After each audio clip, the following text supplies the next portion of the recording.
ব্রততী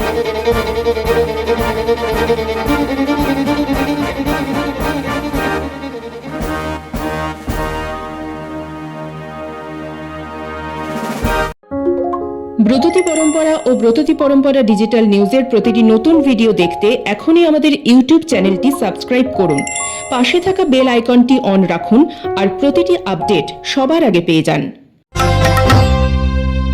নমস্কার, আমি পাপড়ি। ব্রততী পরম্পরা ডিজিটাল নিউজের আজকের বুলেটিনে আপনাদের স্বাগত। প্রথমেই আজকের শিরোনামে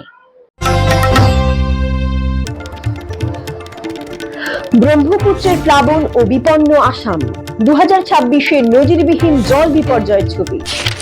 শৈশাবুদ, এক স্বাক্ষরের ইতিকথা। আসামের ভৌগোলিক অবস্থান, ব্রহ্মপুত্র ও বারাক নদীর তলদেশে পলি জমে জল ধারণ ক্ষমতা হ্রাস এবং জলবায়ু পরিবর্তনের ফলে অতি ভারী বর্ষণকে কেন্দ্র করে এক নজিরবিহীন বন্যা পরিস্থিতি গড়ে উঠেছে। দুর্গম এলাকায় এনডিআরএফ ও সেনাবাহিনীর উদ্ধার তৎপরতা সত্ত্বেও টেকসই বাঁধ নির্মাণ ও নদী ড্রেজিং এর অভাব ভারতের এই উত্তর পূর্বাঞ্চলীয় রাজ্যের প্রশাসনিক ও পরিবেশগত ব্যবস্থাপনা নিয়ে বড়সড় প্রশ্ন তুলে দিয়েছে। বিস্তারিত প্রতিবেদনে। 2026 সালের জুলাই থেকে শুরু হওয়া টানা বর্ষণ ও পাহাড়ি ঢলে অসমের বন্যা পরিস্থিতি মারাত্মক আকার ধারণ করেছে।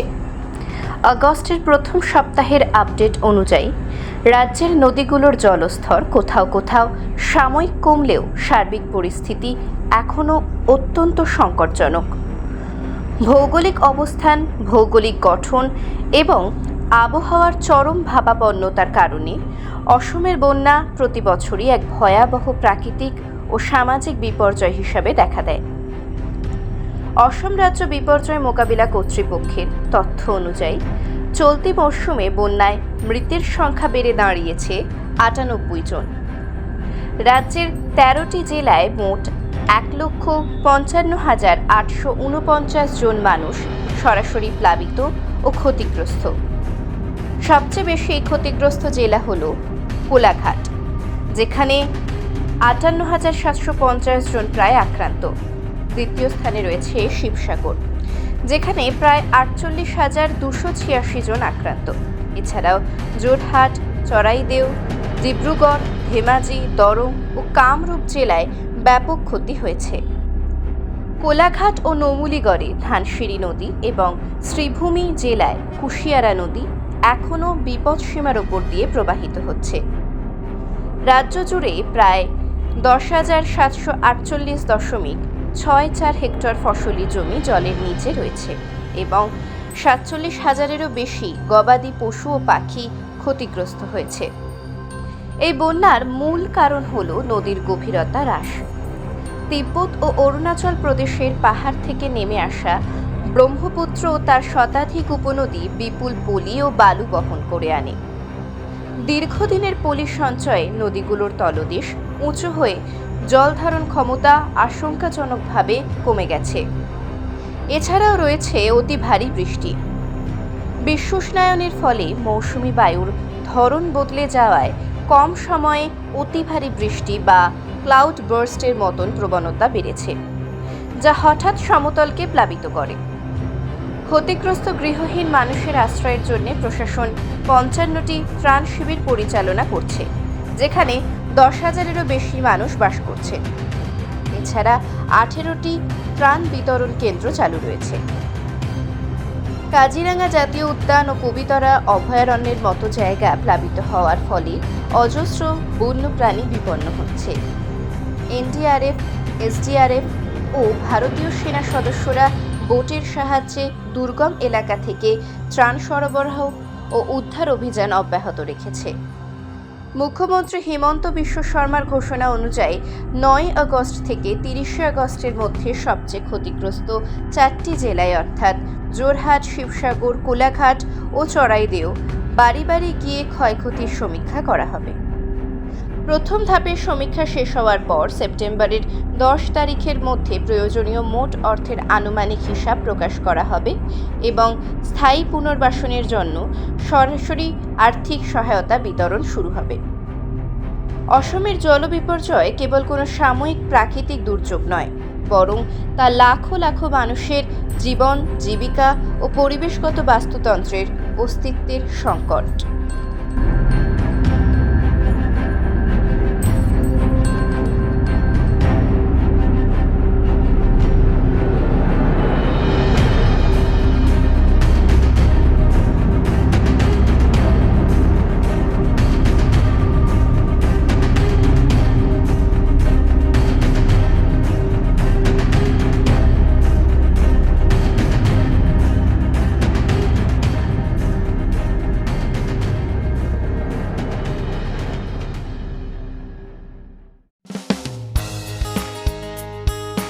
ব্রততী পরম্পরা ও কাব্যায়নের বিভিন্ন শাখায় অফলাইন ও অনলাইন আবৃত্তি প্রশিক্ষণের জন্য ভর্তি চলছে।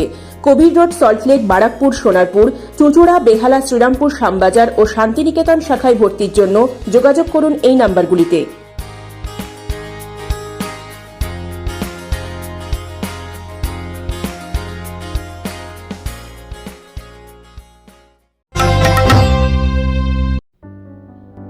কলকাতার ইতিহাস নিয়ে, তার সাহিত্য, সংস্কৃতি, শিল্প নিয়ে যাদের নিরলস প্রয়াস, সেই কলকাতা কথকতা এবার কলকাতাবাসীকে উপহার দিয়েছে এক অভিনব অটোগ্রাফ এক্সিবিশনের, যার নাম শৈশাবুত, যেটি শুরু হয়েছে গত 6ই আগস্ট থেকে।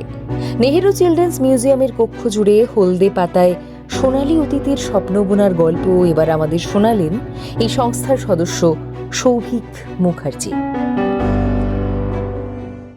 কলকাতা কথা মূলত একটা সংগ্রাহকদের গ্রুপ। কলকাতায় প্রচুর মানুষ সংগ্রহ করেন, আমাদের সবাইকে নিয়েই আজকের এই পথ চলা।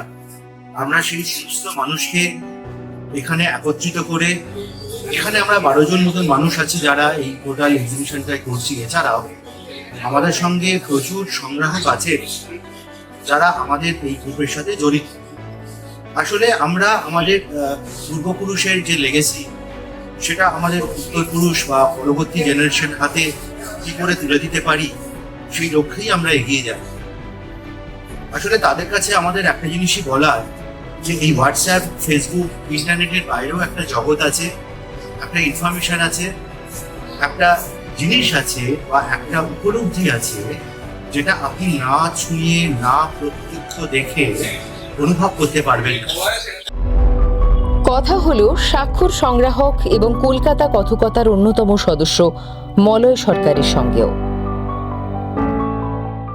আমরা এখানে কলকাতা কথাবার্তা একটা গ্রুপ, যেখানে আমরা নানা রকম জিনিস ডিসপ্লে করি। এই বছরের থিম মানে এই 4-5 মাসের থিম হচ্ছে অটোগ্রাফ ইন ভেরিয়াস ফর্মস। এখানে আপনি দেখতে পাচ্ছেন আমি স্পোর্টস করে কভার করেছি। স্পোর্টসের মধ্যে এখানে আপনি দেখতে পাবেন ইংলিশ, আপনারা দেখতে পাবেন ইয়ার বছর বিসিপি কলকাতা এসেছিল, কাতিনি, প্যারালিম্পি, প্যারা ট্রান্সিডোসি, দীপাবলি, ইন্ডিয়ান রিচেন্স, আওয়াজটা আছে। স্মার্টফোনের যুগে স্বাক্ষরের টিকে থাকার গল্প বললেন ওই সংস্থার আরেক সদস্য ফাল্গুনী দত্ত রায়।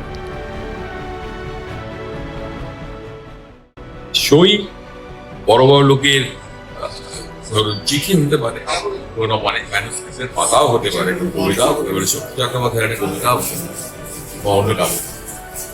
সেগুলোকে আমরা ঠিক করলাম এবার আমাদের যে পরের প্রজন্ম যারা আছে তাদেরকে আমরা দেখাবো, এবং সেই ভাবনা থেকেই আমরা এই প্রদর্শনীর আয়োজন করছি। এই অটোগ্রাফ দিয়ে হয়তো আগের প্রজন্ম খুবই নস্টালজি, এখনো তারা কাজ করছে, কিন্তু দুর্ভাগ্যবশত আমরা এটাও দেখেছি আমাদের পরবর্তী প্রজন্ম যারা, তাদের যা দেখতে পাচ্ছি যে খুব বেশি কিন্তু ওই শৈলী সংগ্রহ করার তাদের এ নেই। যতটা আছে এই ভদ্রলোকের বা ভদ্রমহিলার পাশে দাঁড়িয়ে একটা ছবি তোলার উপরে, বা যাকে ওরা বলে সেলফি। কিন্তু জানেন তো, আমাকে একবারে ইন্টারভিউ করেছিল একটি মেয়ে, তখন সে বলছিল যে কাকু আপনি তো গুগলেই সবকিছু পেয়ে যায়, আপনি এই ছবিটা দেখাচ্ছেন বা এই জিনিসটা দেখাচ্ছেন, it is available on the internet, I can see any time when I need it. খুব ভালো কথা, কিন্তু কি ছুঁয়ে দেখার সে আনন্দটা পাবে? আমার কাছে আমি এখন দেখছি এই গোপীমোহন ঠাকুর বা দ্বারকানাথ ঠাকুর বা রবীন্দ্রনাথ ঠাকুর বা মতিলাল শীল বা পরবর্তীকালে সমস্ত স্বাধীনতা সংগ্রামীদের এই লেখা চিঠি বা তাদের সই, তখন কি মনে হয় না একটা আমার মধ্যে আমি শিহরিত হচ্ছি, আমার মধ্যে একটা আনন্দের প্রকাশ ঘটছে। ওই আনন্দ কিন্তু ওই তথাকথিত ভার্চুয়ালি পাওয়া যাবে। ভার্চুয়াল এটা ফিজিক্যাল, দুটোর মধ্যে তফাৎ ছিল এবং তফাৎ থাকবে। এবং আমি এটা চাই যে আমাদের পরবর্তী প্রজন্ম এগুলোকে ভালো করে জানুক এবং তারাও শুরু করুক যেমন ভাবে আমরা ছিলাম।